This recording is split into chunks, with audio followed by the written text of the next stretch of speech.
வணக்கம் நண்பர்களே, அனைவருக்கும் இனிய வணக்கம். மகளிர் உரிமை தொகை தமிழகத்தில் இந்த மகளிர் உரிமை தொகை எவ்வளவு வழங்கியிருக்காங்க, யாருக்கு எவ்வளவு வழங்கியிருக்காங்க, இந்த ஜூலை 15ஆம் தேதி 2500 வழங்கப்படுமா வழங்கப்பட மாட்டாதா, அக்கௌண்ட்டில் கிரெடிட் ஆகுமா, அந்த ஜூலை 15ஆம் தேதி இந்த 2500 ரூபாய் உங்கள் அக்கௌண்ட்டில் வரவு வைக்கப்படுமா, இது குறித்த சில தகவல்களை இந்த ஒரு வீடியோவின் வாயிலாக பார்க்கலாம். தமிழகத்தில் மகளிர் உரிமை தொகை திட்டமானது மாதாந்திரம் நிதி உதவி 2500 உயர்த்தப்போவது குறித்து முக்கிய தகவல்கள் வீடியோவில் பார்க்கலாம். புதிய அரசு பொறுப்பேற்ற பிறகு முந்தைய ஆட்சியில் விடுபட்ட தகுதியுள்ள பெண்களுக்கு இந்த தொகையை வழங்குவதற்கான மறுபரிசீலனை பணிகள் தீவிரமாக நடைபெற்று வருகின்றன. திட்டத்தில் உள்ள முறைகேடுகளை களைந்து ஊழலற்ற முறையில் உண்மையான பயனாளிகளுக்கு பணம் சென்றடைவதை உறுதி செய்ய தேவையான விதிமுறைகள் வகுக்கப்படுகின்றன. புதிய விண்ணப்பதாரர்கள் விரைவில் விண்ணப்பிக்கலாம் என்றும், உயர்த்தப்பட்ட தொகை பயனாளிகளின் வங்கிக் கணக்கில் நேரடியாக செலுத்தப்படும் தேதிகள் விரைவில் அறிவிக்கப்படும் என்றும் தெரிவிக்கப்பட்டுள்ளது. பொதுமக்கள் இந்த மாற்றங்களை முறையாக பயன்படுத்தி கொள்ளுமாறும், நிர்வாக ரீதியான சரிபார்ப்புகளுக்கு பொறுமை காக்குமாறும் இந்த வீடியோவில் நம்ம கேட்டுக்கொள்கிறோம்.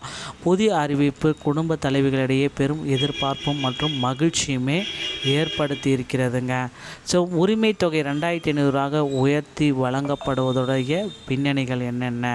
ஸோ இந்த திட்டம் 2021ஆம் ஆண்டில் வெற்றிகரமாக முதலமைச்சர் ஸ்டாலினால் துவக்கப்பட்டது.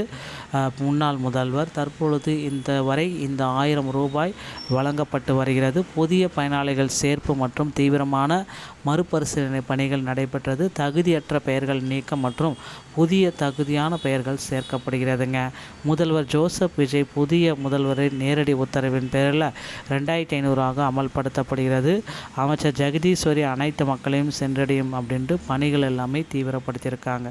ஸோ இதில் யாரெல்லாம் மறுபரிசீலனைக்காகத்தான் இவ்வளவு நாள் வெயிட் பண்ணிகிட்ருக்காங்க, புதிய பயனாளிகள் தகுதியான பல புதிய குடும்ப தலைவிகள் பட்டியலில் சேர்க்கப்பட்டுள்ளன. சில பெயர்கள் நீக்கம், முறைகேடுகளை தவிர்க்க சில பெயர்கள் தற்காலிகமாக நீக்கம் செய்யப்பட்டுள்ளன. மறுபரிசீலனை அனைத்தையும் முறையாக ஆய்வு செய்து மறுபட்டியல் தயார் செய்யப்படுகிறது. தற்பொழுது அரசின் தீவிர கணினி ஆய்வு மற்றும் சரிபார்ப்பு. ஒரு குடும்பத்திற்கு தகுதியான ஒவ்வொருவருக்கும் மட்டுமே 2500 வழங்கப்படும். தவேக அரசினுடைய முக்கிய கொள்கை 100% ஊழலற்ற ஆட்சி. அதிகாரிகளிடம் பணம் கேட்டால் பொதுமக்கள் உடனடியாக தகவல் தெரிவிக்க வேண்டும். தவறாக உறுதியானால் எந்தவித விசாரணையுமின்றி உடனடியாக கடுமையான நடவடிக்கை. ஸோ தற்பொழுதைய பயனாளிகள் அப்படின்னு நம்ம பார்க்குறப்ப 1000 ரூபாய் பெற்று வருகிறாங்க. எந்தவித புதிய விண்ணப்பமும் தேவையில்லை. 2500 தானாகவே இந்த ஜூலை 15ஆம் தேதி உயர்த்தி வழங்கப்படும். நிறுத்தி வைக்கப்பட்டவர்கள், பலமுறை விண்ணப்பித்தும் கிடைக்காதவர்கள் மறுபரிசீலனை, சில பணிகள் முடியும் வரை பொறுமை காக்கவும், தகுதியிருப்பின் நேரடியாக பெயர்கள் சேர்க்கப்படும். இதுவரை விண்ணப்பித்தார்கள் உடனடியாக புதிய வழிகாட்டுதலின் அடிப்படையில் விண்ணப்பித்துக் கொள்ளலாம். உங்களுக்கு 2500 உறுதியாக கிடைக்கும்.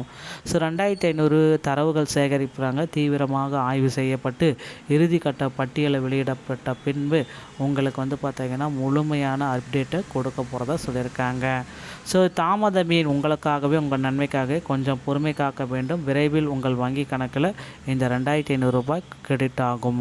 தமிழகத்தில் உள்ள அனைத்து மக்களும் பயன்பெறும் வகையில் இந்த மாபெரும் திட்டத்தை பிழையின்றி செயல்படுத்தும் பணிகள் முழுவீச்சில் நடைபெறுகின்றன. எனவே பொதுமக்கள் கொஞ்சம் பொறுமை காக்க வேண்டும். விரைவில் அனைவருக்கும் 2500 உரிமை தொகை வழங்கப்படும். நண்பர்களே, பொறுமையாக இருங்க. இந்த ஜூலை 15ஆம் தேதி உங்கள் அக்கௌண்ட்டில் கிரெடிட் ஆயிரும். வீடியோ உங்களுக்கு பிடிச்சிருந்தால் நீங்கள் நம்முடைய சேனலோடு இணைந்திருங்கள். மீண்டும் ஒரு நல்ல தகவலோடு நான் உங்களை சந்திக்கிறேன். நன்றி, வணக்கம்.